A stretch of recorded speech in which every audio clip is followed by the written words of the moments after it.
Hello, and welcome to California Death Row, where we're talking about it. There are currently 727 condemned inmates on California's death row, and if you want to look at the names of all 727, you can simply go to the California Department of Corrections and Rehabilitation, and they have a list of all of those inmates, such as the age they currently are, the age of their offense, when they were received, their sentence date, and the offense date, as well as the trial county where they were tried. So there are some to where they actually got tried in a different county than where they committed that crime. So if you want to look up their case, you can see why that was granted. But today we're going to talk about the longest serving death row prisoner. His name is Douglas Stankewitz, and he was 19 years old at the time of the offense, which was February 8th, 1978. And he's been on death row since October 13th, 1978. That makes him the longest serving death row inmate. And he's been on death row for almost 42 years. So that's the longest out of all the other death row inmates. So on the evening of February 7th, 1978, Douglas was then 19 years old, and he left Sacramento driving a white Oldsmobile, and he headed for Fresno. In his company were his mother and brother, an older man named JC, and three young companions, Marlon Lewis, Tina Topping, and Billy B. And the reason why it's Billy B without a last name was because he was 14 years old. So if you're a minor, you only do the last name initial. So the group reached Manteca about 1 a.m. on February 8th, and they stopped at a 7-Eleven store to buy oil for the car. Manteca police observed the car irregularly parked and ran a check on the license plate. Information was received indicating that the car had been stolen. Several of the officers then approached the car, frisked several of the occupants, and one of the passengers identified herself as Tina Lewis, stating that the car had been borrowed from her uncle in Sacramento. Based on that information, the officers contacted Sacramento police, but were unable to determine whether the car had been in fact stolen. The officers asked the group to follow them to the police station. Another attempt was made to contact the vehicle's owner without success. After about an hour and a half, they were allowed to leave, but the vehicle was impounded. Before departing, the group obtained directions to the local bus depot. The bus depot was not open when they arrived, so they waited in a nearby donut shop. After several hours, Douglas, Tina Topping, Marlon Lewis, and Billy B decided to hitchhike. Douglas's mother and brother and JC remained at the station. Douglas and his three companions succeeded in hiking as far as Modesto.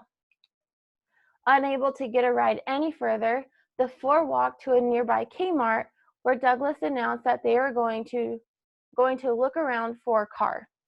Douglas and Tina proceeded to look for a car in the parking lot, apparently to steal. Billy eventually went inside the Kmart.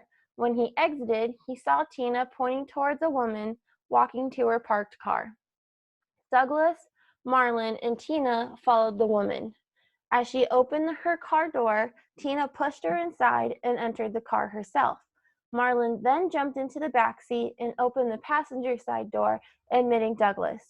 Tina honked her car door, and Billy, in response, started to walk back toward the store. Tina shouted, "Come on," and Billy reverse field, ran to the car, and got in the back seat with Marlon. In the meantime, Douglas had produced a pistol, and Marlon produced a knife. They exited the Kmart parking lot, Tina driving, the victim, who is Teresa Graybill, seated on the console, and Douglas sitting next to her in the passenger seat. Billy and Marlon were seated in the back. The group proceeded to the freeway and turned south towards Fresno. Once on the freeway, Teresa stated that none of this would have happened if she had her dog with her. Douglas responded by pulling out his gun and stating that this gun pretty much would have taken care of her dog, meaning that he would have killed the dog and these events would still have happened. After several miles, Tina asked Teresa for money, and Teresa took $32 from her purse and handed it to Marlon. She also gave Tina her wristwatch with the comment that she could put in an insurance claim for the loss. When the group arrived in Fresno, they drove directly to a bar called the Joy and Joy. Tina went into the bar and returned after a few minutes with a woman named Christina Menchaca. Christina joined the group, now totaling 6, and they drove around the corner to the Olympic Hotel. Tina and Christina went into the hotel, and a few minutes later, they returned to get Douglas, and all 3 re-entered the hotel. Several minutes later, Douglas returned to retrieve the pistol from Marlon.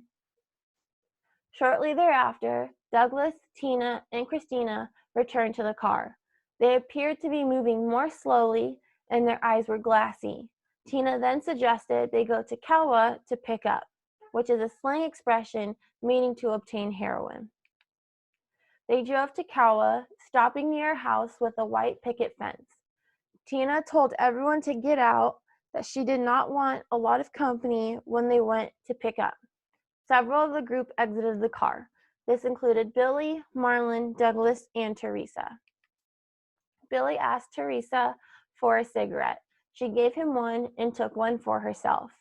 After 2 or 3 minutes, Tina told Billy to get back in the car. Billy then re-entered the car along with Marlon.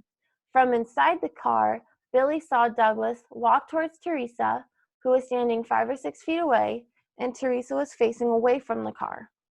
Douglas raised the gun with his left hand, braced it with his right hand, and shot her once in the head from a distance of about 1 foot. Teresa fell to the ground, and she was fatally wounded. Douglas returned to the car and said, "Did I drop her or did I drop her?" Marlon responded, "You dropped her." Both were giggling. As the car pulled away, Douglas cautioned Tina to drive slowly so they would not get caught. Marlon observed that Teresa's purse was not in the car and concluded, "We made a big mistake." After returning to Fresno, the group drove to the Seven Seas bar, and Christina went inside to try and sell Teresa's watch. Douglas asked her to try to get $60 for the watch. While Christina and Marlon were inside the bar, 2 police officers approached the car. Tina told Billy to give a false name. He did so, and after some brief questioning, the officers left. Christina returned, saying that she had not succeeded in selling the watch, and Douglas suggested that they move on and try to sell it in Clovis. And Clovis is just the next town over from Fresno. His efforts to sell the watch were also unsuccessful. In Clovis, a girl informed Billy that his mother had filed a missing persons report on him. And if you remember, Billy was only 14 years old. So Billy asked to be driven home in Pinedale. When he arrived home, Billy began to cry and told his mother what had happened. His mother called the police, and an investigator came to the house and took a statement from Billy. Later that evening, Fresno police apprehended Douglas, Tina, and Marlon, still in possession of Teresa's car. The pistol that had been used to kill Teresa was found in the car, along with her watch. Well, her watch was recovered from the jacket of Christina, who was arrested nearby. So they did found property on Christina, and Christina was subsequently arrested. So the foregoing account of the murder came primarily from Billy. Other witnesses corroborated various portions of the testimony. Teresa's father confirmed that she had left his residence on the evening of the murder to pick up some cigarettes at the Kmart. She was driving her father's car, the vehicle in which Douglas was later apprehended. He also testified that Teresa owned 2 dogs. The officers who arrested Douglas were called as witnesses, as well as the officers who found Teresa's body and examined the crime scene. A ballistics expert confirmed that the victim had been shot from a distance of 6 to 12 inches. An expended shell case found in the vicinity of her body, was determined to have been fired from the gun recovered from Teresa's car. Teresa's handbag and an unlit cigarette was also found near her body. The coroner who performed the autopsy confirmed that Teresa had been killed by a single gunshot wound to the neck, severing the spinal cord and causing immediate paralysis and death. Also introduced at the guilt phase were 5 yellow sheets of paper seized from Douglas's cell during a routine search for contraband. So if you remember, in a capital case, there are 2 phases. There's the guilt phase, and then there's the penalty phase. The guilt phase is where the jury deliberates whether these counts that the defendant is charged with, if he's guilty or not guilty. If he's not guilty, the trial is done and they don't do a penalty phase. But if they found him guilty and they find true of any special circumstances, that is when they'll move to the penalty phase, where the jury will decide of life without the possibility of parole or death. So the guilt phase is still that first part when they're determining whether he had actually committed these murders and there was a special circumstance of kidnapping of Teresa. So back to the yellow papers. So there's 5 yellow sheets of paper that was seized from Douglas's cell during a routine search for contraband. And why do they do routine searches for contraband? Because people still find ways to sneak in contraband into these prisons. So when you hear about a death that is from heroin or cocaine, it is from this drug smuggling, this contraband getting into these prisons. So the handwriting on the paper was identified as Douglas's. The paper contained narrative scripts for Tina, Marlon, and Christina, indicating how the kidnapping, robbery, and homicide had supposedly occurred. These accounts blame the killing on Marlon. So Douglas is trying to write a fabricated narrative saying how these are how the homicide actually happened, and it wasn't Douglas who pulled the trigger, it was Marlon. So jury deliberated and they found Douglas guilty, and they did sentence him to death. So the Supreme Court of California decided on August 5th of 1982 that they were going to reverse the judgment in its entirety, and that a competency to stand trial was never addressed. So Douglas had asked for a hearing, which is saying, can the defendant stand trial where he knows what's going on and he knows the charges against him, and that was never addressed. So they have this new trial, and at the second trial, Douglas was granted his competency hearing, but he was also given a Marsden hearing, which is to determine whether there was conflict between Douglas and the public defender who was appointed to represent him. And so at the Marsden hearing, the court did find a conflict, so they relieved a public defender and they had appointed him private counsel.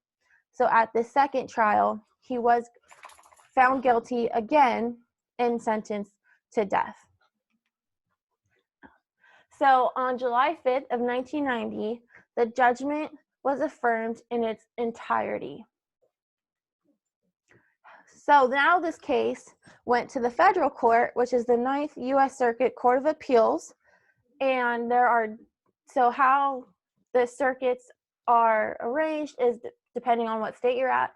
So California is part of the 9th Circuit, as well as several other states that are here on the West Coast. And they overturned Douglas's death sentence because of the incompetent legal representation. And so they stated that the mitigation presentation barely touched on his extremely troubled childhood. And so this 9th U.S. Circuit Court of Appeals believed that if this mitigation presentation touched on his extremely troubled childhood, that this could have changed the jury's decision, instead of doing death, to do life without the possibility of parole. So they overturned the death sentence, but they did not overturn the guilt. So he was still guilty of these murders However, the death of life without parole or being on death row, that part was overturned. So the penalty phase was overturned. So the U.S. Circuit Court of Appeals, the Ninth Judicial Circuit, they granted a new penalty phase, and so the murder conviction was not overturned, just the penalty phase was overturned. So what they believed in his troubled childhood that should have been touched on was that he suffered horrific physical, psychological, and sexual abuse from the day he was born. He was removed from his home when he was 6 years old and was institutionalized, where he was drugged and abused again. He was in and out of foster homes and different institutions for years, and that he may have been intellectually disabled with an IQ of about 79. So that's pretty low if you're looking at the IQ scale. So on April 19th, 2019, the Fresno prosecutors announced that a sentence of life without parole would be fair and just in Douglas's case, and that they will not pursue a third capital punishment sentencing proceeding against him. So the prosecutors, on these types of capital cases, they decide whether they're going to pursue death or they're going to pursue life without the possibility of parole. So when they're doing these penalty phases and they're saying that they're going to go for the death penalty, in the penalty phase, they're saying, here's why the defendant deserves the death sentence. However, with life without the possibility of parole, they're saying, here's why they deserve life, which is, in its way, the mitigation, what the defense is trying to do to give their client life instead of death. So the Fresno prosecutors said they weren't going to pursue death. They believed that it was fair and just for a sentence of life without the possibility of parole. So in May of 2019, and the dates are, if you're looking at different articles, some of them say Friday, May 3rd, and some of the others say Friday, May 10th that he was sentenced. But the Fresno County judge sentenced Douglas to life without the possibility of parole. And when a jury comes back with life, the courts have to go with life. They can't say, we're not going to take life and we're going to sentence the defendant to death. However, if a jury comes back with death, the courts, the judge can actually say they're going to stay the sentence of death and actually sentence to life. So they can go from jury's recommendation of death and actually sentence life, but they can't go the opposite of life to death.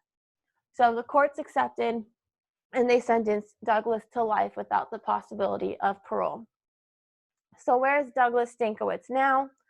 According to the CDCR, which is the California Department of Corrections and Rehabilitation, if you do a little inmate search, it still shows that Douglas is a condemned inmate and that he is still on death row. So he has actually been on death row since 1978. That's 42 years. Well, technically 41 years in a couple months, but in October it would be 42 years, and that makes him the longest standing inmate that has been on death row.